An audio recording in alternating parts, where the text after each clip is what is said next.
அ உலக மக்களே, அன்பானவர்களே, பிரியமானவர்களே, அ நான் சொல்றது உங்களுக்கு புரியும்னு நெனைக்கிறேன். வாலிப பெண்கள், இளைஞர்கள் இந்த உலகுக்கு ஆமா. இன்னும் என்னமோ அந்த ஒரு 4 தூண்கள் சொல்லுவாங்க. இந்த ம ம ஆமா அது ஓடுது. ஒரு 4 தூண் சொல்லுவாய்யா, 4 தூண் 4 தூண் இல்ல, ஒரு மயிர் தூணும் இல்ல, 4 பேர் தான். சாவும்போது 4 பேர் பாடையில ஒண்ணு தூக்கிட்டு போணும். அதுக்கு 4 பேர் வேணும். பாரதிக்கே 13 பேர் தான் இருந்தாங்க. பாரதி புரட்சி கவி பாரதி 13 பேர் தான் இருக்காங்க. கூட்டம் கூட்டமா ஒருத்தன் செத்து போயிட்டான்னா, அது ஒரு 10,00,000 பேர் வரான், 20,00,000 பேர் வரான். அது வேடிக்கை பார்க்க வந்த கூட்டம்பா. அது வேடிக்கை பார்க்க ஒருத்தன் செத்து போட்டான், இல்லை ஒருத்தன் ஒரு மீட்டிங் போடுறான், இல்லை ஏதோ ஒரு கருமம் கும்பல் கூடுறானாலே அங்கே அது என்ன, அந்த 144 அங்கே சட்டம் போடணும். அவ்வளோதான். 144 2 பேருக்கு மேலே இருக்கக்கூடாதுன்னு சட்டத்தை போடணும். 4 பேர் இருந்தாக்க 2 பேர், நம்ம உண்டாக்கி விட்டவன் 2 பேர், கொண்டு வந்து போட்டவன் எத்தனை பேர்? 4 பேர். அவ்வளோதான். உண்டாக்கி விட அப்பா அம்மா உண்டாகணாண்டா, செத்து போனால் 4 பேர் தூக்கிட்டு போய் சுடுகாட்டில் போடுவான். இவ்வளோதான் வாழ்க்கை.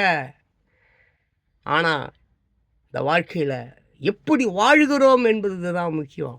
சந்தோஷமாக வாழணும் என்பது தான் முக்கியம். மற்றவங்கள சந்தோஷப்படுத்துகிறோமோ இல்லையோ, நீ சந்தோஷமாக இருக்கியா?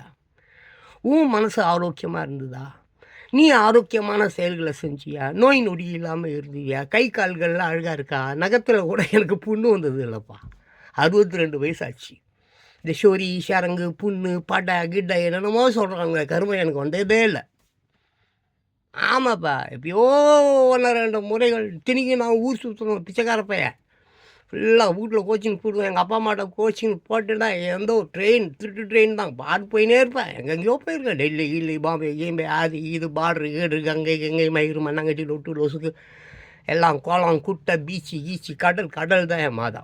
நான் எப்போவுமே அப்படி ஆமாம் அந்த கையை அப்படி வச்சுட்டு அப்படியே அந்த கடல் மாதா கிட்ட அப்படியே புலம்புவேன், அழுவேன், கத்துவேன், வலிக்கும். ஏன் என்னை இப்படி விட்டுட்டேன், என்னை ஏன் இப்படி கை விட்டுட்டேன், என்னை ஏன் இப்படி கை விட்டுட்டேன், என்னை ஏன் இப்படி கை விட்டுட்டேன்னு கத்துவேன்.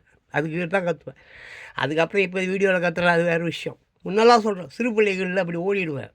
கடலில் போய் 3 கிலோமீட்டர் கடலில் நீந்துவேன். இப்போ கூட நீந்துவேன். கடல் தண்ணியை குடித்து வாழ்ந்துருக்கோம்பா ஒரு காலத்தில். நான் பசி அவங்ககிட்ட போய் கேட்க தெரியாது. கடல் தண்ணியை எடுத்து அப்படி குடிச்சுப்பேன். சரி, மறுபடியும் என்னுடைய வாலிப பெண்களுக்கு நான் என் நன்றியை தெரிவித்துக்கிறோம். உங்களுடைய அந்த வீரத்தனத்தை நான் பாராட்டுறேன். மீண்டும் உங்களுடைய வீரத்தனம், அந்த விஜய் போன்றவர்களுக்கு ஆதரவு தாங்க. அந்த திமுக கட்சி, அதிமுக கட்சிக்கெலாம் ஆதரவு கொடுக்காதீங்க. நான் எம்ஜிஆருக்கு தான் ஓட்டு போட்டேன். அப்புறம் வேறு யாருக்குமே இது வரைக்கும் ஓட்டு போடல. இந்த தடவை விஜய்க்கு போடுறேன்.